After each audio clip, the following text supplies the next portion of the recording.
Bonjour, nous allons voir comment faire un petit test assez simple pour connaître la qualité de la spiruline que vous consommez. Il faut savoir que la spiruline contient une proportion assez importante de phycocyanine, c'est le pigment bleu de la spiruline. Cette phycocyanine qui a de nombreuses vertus pour la santé. La phycocyanine est normalement présente à des concentrations de 15 à 20% dans la spiruline, mais la méthode de séchage influe beaucoup sur la qualité du produit final. C'est-à-dire que vous avez des spiruliniers qui font sécher leur spiruline par ventilation. C'est-à-dire que c'est surtout de l'air pulsé par des ventilateurs qui va permettre le séchage. Ainsi, la température ne dépasse jamais 40 degrés. Il existe un deuxième procédé qui est utilisé pour les quantités industrielles, parce qu'il faut savoir que le séchage par convection, par ventilation, prend beaucoup de place, de temps. Donc au niveau économique, c'est pas très rentable. Donc les industriels, eux, ils utilisent des grosses machines qui broient la spiruline en particules très très fines et qui ensuite la sèche en quelques secondes à des températures avoisinant les 200 degrés. Les industriels prétendent que ce procédé respecte la qualité de la spiruline. Nous allons donc pouvoir vérifier avec cette petite expérience très simple si c'est vrai ou si ce n'est pas vrai, s'il y a une différence entre la spiruline de qualité fermière, agricole on va dire, avec un procédé de séchage par ventilation, ou la spiruline industrielle. Selon sa méthode de séchage, la spiruline va se présenter différemment. Lorsqu'elle a été séchée par ventilation, par convection, on va obtenir de la paillette. C'est-à-dire que pour le séchage, ils étalent leur spiruline sur des claies en forme de spaghettis qui vont ensuite être disposés dans un séchoir devant des ventilateurs. Donc la spiruline en paillettes, c'est de la spiruline qui a été séchée à basse température. Sinon, la spiruline industrielle va invariablement se retrouver sous forme de poudre très très fine. Cette poudre peut ensuite être conditionnée sous forme de comprimé ou sous forme de gélule. On peut aussi obtenir des comprimés à partir de spiruline en paillettes. Alors l'avantage de la spiruline en paillettes, c'est que pour faire des comprimés, on n'a pas besoin de mettre d'agglomérant, parce que la spiruline, quand on la regarde au microscope, d'ailleurs, on voit encore des brins de spiruline qui sont entiers. Donc elle se comprime très bien. Par contre, la spiruline industrielle, elle a besoin nécessairement d'agents agglomérants, parce que la spiruline en en poudre obtenue après le séchage industriel donne une poudre très très très fine qui ne s'agglomère pas. Donc nécessairement, ils sont obligés de rajouter de l'agglomérant, et des fois, ils oublient de le préciser. Pour réaliser ce test, on va avoir besoin de spiruline, 1 gramme de spiruline qu'on va mettre dans un petit pot. Alors, on va prendre 1 gramme de cette spiruline en paillettes.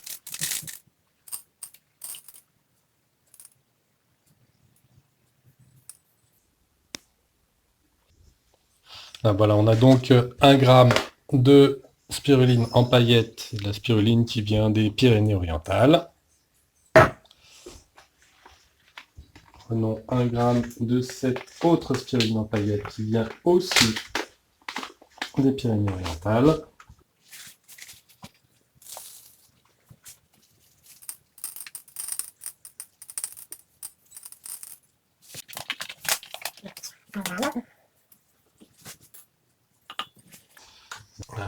Un autre échantillon de spiruline en paillettes qui vient du Burkina Faso cette fois.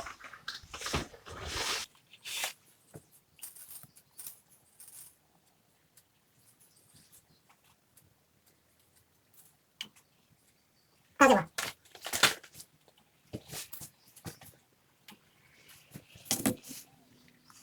cette fois, des comprimés de spiruline réalisés avec de la spiruline en paillettes. Donc là, ils font 500 mg de comprimés. Donc avec 2, on est bon. 1,02, 1,01, 1,01. Un peu de choses près, ça ira. D'autres comprimés, alors ça c'est des comprimés tenus sur internet, comprimés qui font 500 mg pareil.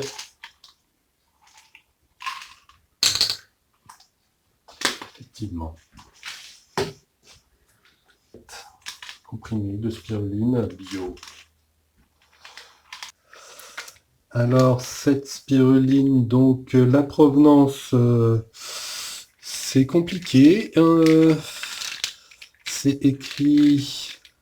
Qu'est-ce qu'il y a d'écrit pour la provenance? Pas grand-chose. Pour ainsi dire rien. Là, on voit c'est agriculture non UE. Alors non UE, en général, ça veut dire Chine, hein, parce qu'ils n'osent pas admettre que ça vient de Chine, ça se comprend. Mais voilà, ils ne mettent pas d'indication de provenance, alors que l'indication de provenance est obligatoire, que ce soit pour les aliments ou les compléments alimentaires. Hein. C'est là-bas, c'est un peu normal, on a envie de savoir d'où vient ce qu'on mange. Donc voilà, pas d'indication de provenance. Alors ça, c'est des gélules qui viennent de pharmacie.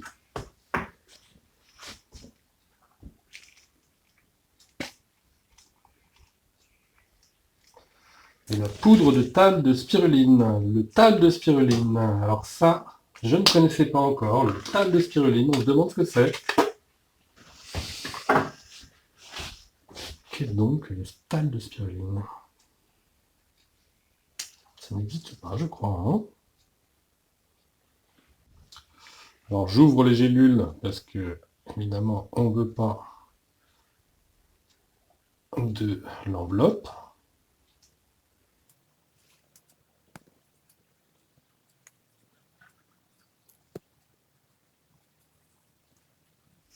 « 1,02 0,2 grammes. C'est acceptable. Hein. Et ça, c'est des gélules de spiruline qui viennent de grande surface.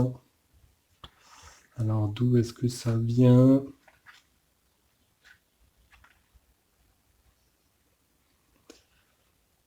Fabriqué en France. Mais notre spiruline est cultivée en Asie. Donc Asie, là c'est pareil, ils n'osent pas le dire, hein, faudrait être plus précis. Là. On suppose que ça vient de Chine, mais ça laisse planer un petit doute quand même.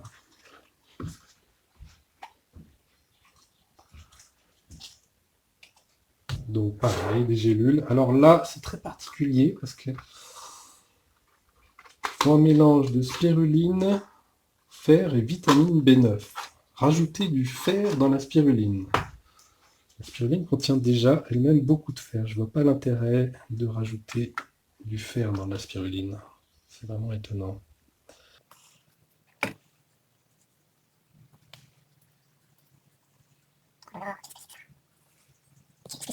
C'est vraiment étrange. Hein.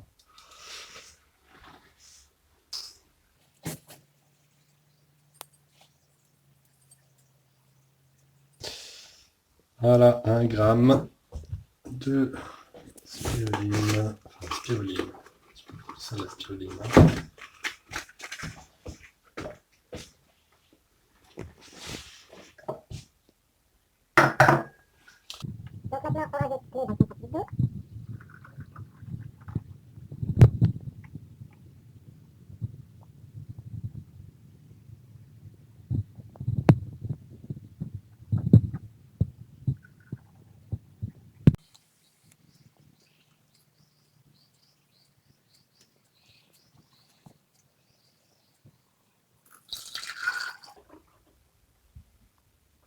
Donc la phycocyanine est un pigment hydrosoluble, c'est-à-dire qu'il se dissout dans l'eau.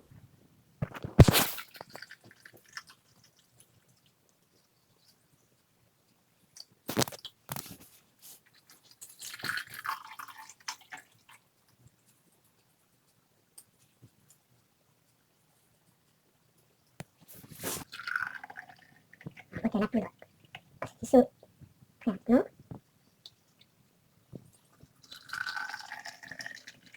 Ça va bien.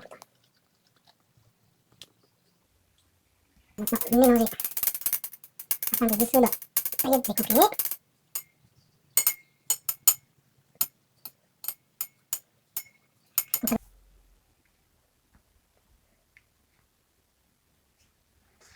Alors voilà, on a bien mélangé tous les pots pendant plusieurs heures. Je suis revenu, j'ai mélangé, touillé jusqu'à ce que toutes les paillettes, les comprimés, bon la poudre ça a été plus rapide, se soient dissous. Alors ça, à intervalles réguliers, je suis revenu mélanger. Et ensuite, j'ai laissé pendant une journée bien décanter. Maintenant, tout ce qui n'était pas soluble est resté au fond. Et la phycocyanine, qui elle est soluble, est restée en suspension dans le liquide. Alors on voit que ça nous fait une couleur un peu violette. Là on voit bien. Hein. Alors étonnamment, ce violet, c'est du bleu. C'est la phycocyanine. C'est une particularité qu'a la phycocyanine. Elle émet une fluorescence aux longueurs d'onde de 620 et 642 nanomètres et renvoie la lumière à 660 nanomètres. C'est ce qui fait cette couleur caractéristique. On peut le voir si on met un petit peu de ce liquide qui est, on voit bien, hein, un peu violet-rose. Si on en met dans l'eau, de l'eau, on voit bien que ça fait bleu. Hein, c'est bien, c'est de la phycocyanine. Alors, en mettant une lumière sur le côté derrière, on voit que c'est tout de même opaque. Hein. La lumière ne traverse pas. On le voit ici aussi, pareil, la lumière n'arrive pas à traverser le pot.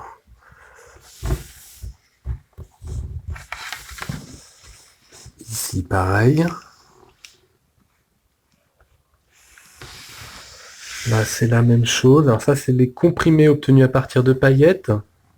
On voit que la lumière traverse un petit peu, légèrement. Je ne sais pas si vous voyez, mais c'est un peu moins opaque. Donc là, on voit bien que le comprimé, on a une petite perte de qualité au niveau du comprimé hein, par rapport à la paillette d'origine. Donc on voit que c'est complètement opaque. Hein. Ici, le comprimé, on voit un petit peu le bleu qui ressort. Donc c'est normal, hein, le comprimé, comme son nom l'indique, il est comprimé.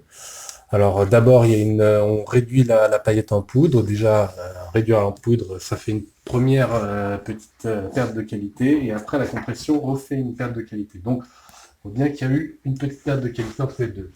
Et là, quand on arrive aux spirulines séchées industriellement, là, on voit bien que c'est plus du tout la même histoire. Hein. On voit du bleu encore. On voit la phosphorescence, la luminescence, mais elle est légère.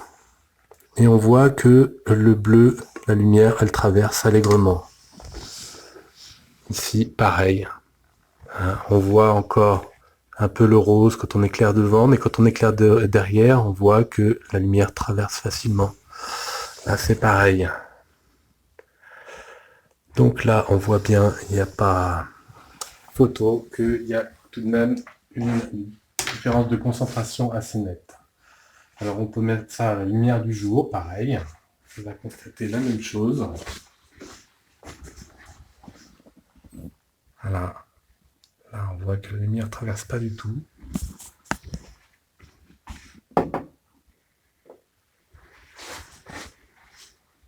Ici non plus.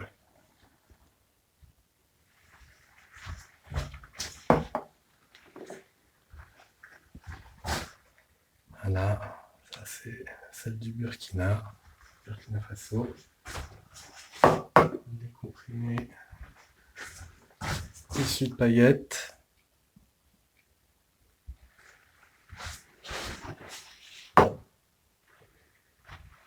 Et là, spiruline industrielle. On voit bien que c'est pas du tout la même concentration.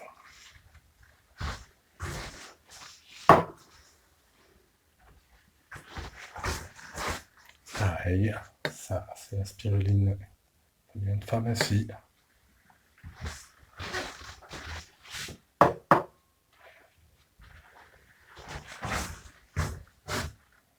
Et de grande surface.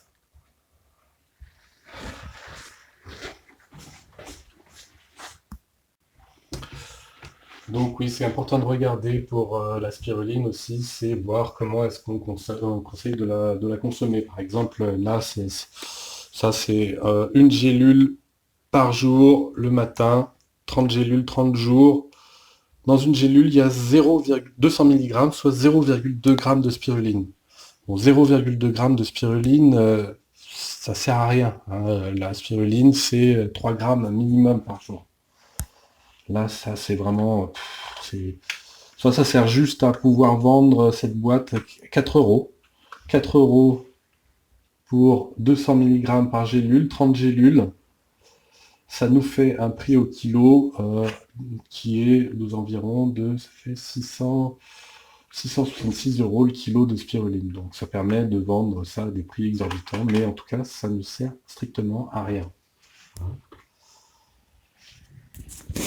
Alors après, oui, donc la provenance, oui aussi, on voit que là, ils indiquent fabriqué en France. Alors les gélules sont peut-être faites en France, mais en tout cas, la spiruline est cultivée en Asie. Donc en Asie, ça veut dire, est-ce qu'ils osent pas le dire, ça veut dire en Chine, hein. En Chine, la spiruline, ça s'achète à vil prix. Spiruline industrielle, là, c'est entre 1 et 5 dollars le kilo, de la bio même, il n'y a pas de souci. Alors, il y a des bruits de couloir qui suspectent que les industriels vendent la spiruline en 2 fois. C'est-à-dire que pour extraire la spiruline, la phycocyanine d'une spiruline, il suffit juste de diluer dans de l'eau. Elle se dissout dans de l'eau. Et après, on centrifuge, c'est-à-dire on utilise une machine qui fait tourner très vite. Les éléments insolubles se précipitent au fond et on récupère la spiruline qui surnage. Ensuite, par déshydratation, on obtient une poudre bleue. Et ça, ça s'achète 100 à 200 dollars le kilo en Chine. Et par contre, après, en France et dans d'autres pays, hein, on vend ça sous forme d'un petit liquide bleu. Et là, les profits sont complètement faramineux, hein. À 100 dollars le kilo acheté en Chine, vous atteignez des prix, faites le calcul, vous regardez les concentrations, parce que c'est pas souvent qu'ils mettent les concentrations sur leur petite fiole bleue. Mais si vous faites le calcul du prix en fonction de la concentration, vous verrez qu'ils arrivent à vendre ces petits liquides bleus à des prix de phycocyanine variant entre 20 000 et 150 000 euros le kilo. Alors, je ne sais pas si vous vous rendez compte, le trafic, 200 dollars à l'achat, 20 à 150 000 euros le kilo, forcément, ça fait des ennuis. Et après, le rebut, donc, ils peuvent le brader à vil prix et inonder le marché avec cette cochonnerie bleutée. Hein. Voilà. Nous, on est un petit peu scandalisés. Vous l'aurez compris, nous, on est producteurs de spiruline.